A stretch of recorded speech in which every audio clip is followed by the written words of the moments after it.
Today we are going on a journey, but there won't be any travelling involved, so don't worry, you won't need to pay your tolls today.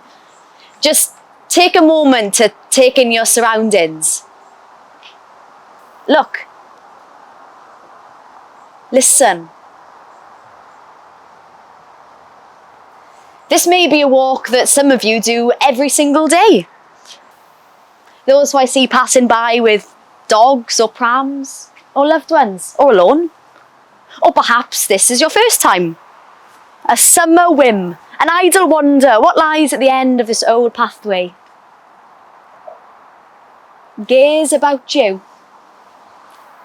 See the birds, busy in the treetops, the sun hanging lazily and heavily in the sky. Feel the heat of the blissful summer's day warm upon your skin. Winter is miles from here. Now, see this place as your time sees it. A shell on a corner of a road on the furthest end of the village of Tongwynlais. An outline of something that once stood proud, but is now simply an echo. A shell of an old house who quietly haunts this corner. Now, try to imagine this place back in the days when it was whole and complete.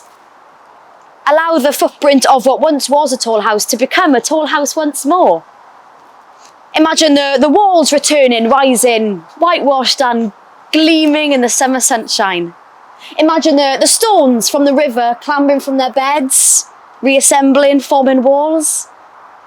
Watch as the long dead ivy climbs once more along the pale mass of the sunlit house.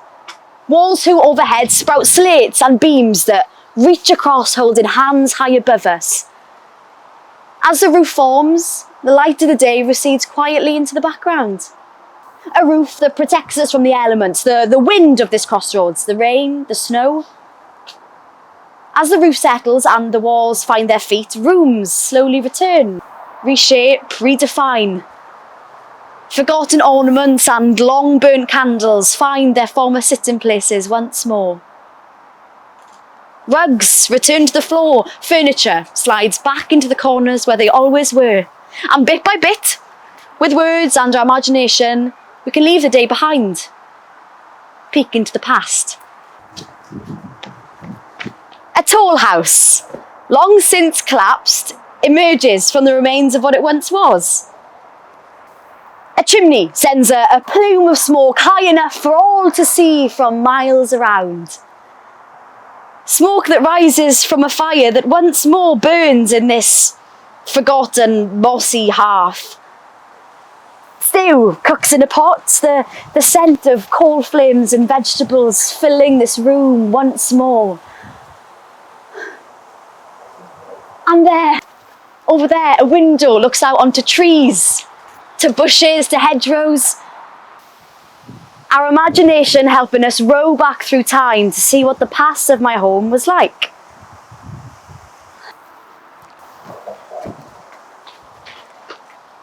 Now see me. 150 years asleep, I am flesh and bone once more.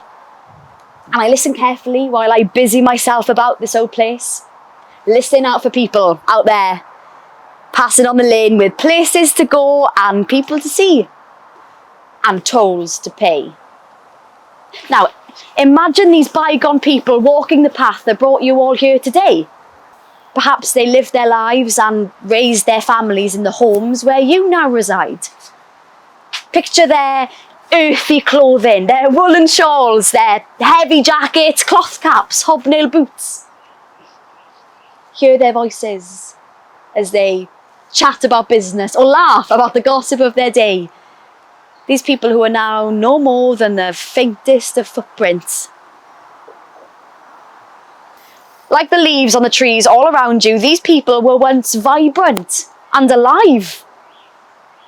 But autumn came, as autumn does, and their time has receded back into the distance.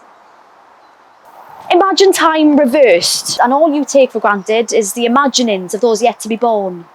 Time moves like the river that flows beneath that old metal bridge over there. It flows onwards, season after season, day after day, ever onwards, but never backwards. But what if it could flow in reverse? and everything there ever was returned for a moment or two. Everyone who once lived and called this place their home, now back for a short time. And this Tollhouse and we who lived within it could have time to see what you all see. If this place could become my home once again. My name is Elizabeth. I live here with my Auntie Mary. She's out at the moment. She'd be sorry to have missed you. She has errands to run up in the village. You might have passed her on the lane. She walks that lane every single day. Let me show you around our home. This is our sitting room. This is our fireside. This is our kitchen. These are our stairs. And this. This is our front step. And this is our view. Lovely, isn't it? This quiet corner of this hedgeline track is where I sleep and dream every night. This Tollhouse is used by the Pentirch and Melyn Griffith Iron and Tinplate Works. It sits at a V-junction of two tramroads here by the side of the river. It is used to control the turnout to the branch leading to the old Tongwynlais Canal. People pass by this place every hour of every day with goods and livestock. It is peaceful today, but you should see this place at its busiest. Some people among us, particularly the youngsters, may be questioning what a tollhouse is. Well, a tollhouse is a place where tolls are collected. So what is a toll? Payment to use a road or to cross a bridge. And who collects these tolls? We do. My auntie and me. But a toll is not a popular thing. And a tollhouse is not a popular building. Between 1839 and 1844, at least 200 of these places were destroyed. You see, the daughters of Rebecca rose against them with their women's clothing and their wild intent. They revolted against the charges of the toll houses and set many of these places ablaze. Imagine that. Now let us go back to one such night. Not a 2-hour ride west of here. And again, with our imaginations, we can use this place to help the past come to life. It is night. There is no moon. What stars there are lie hidden behind a steady stream of silent sailing black clouds.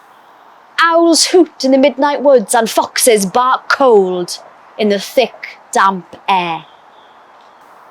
It is May the 13th, 1839, and although it is spring, it is not a night to be out and about. The wind is icy cold in Tongwynlais, a village on the border of Carmarthenshire and Pembrokeshire where a tollhouse like this sits. And a tollhouse keeper sits within, staring lazily at the last embers of a dying fire. Thoughts of turning to bed when? Somewhere in this obsidian night, rough voices are heard. The sound of men, the sound of lots of men. Men approaching by the light of small flames which dance like fireflies down the old road.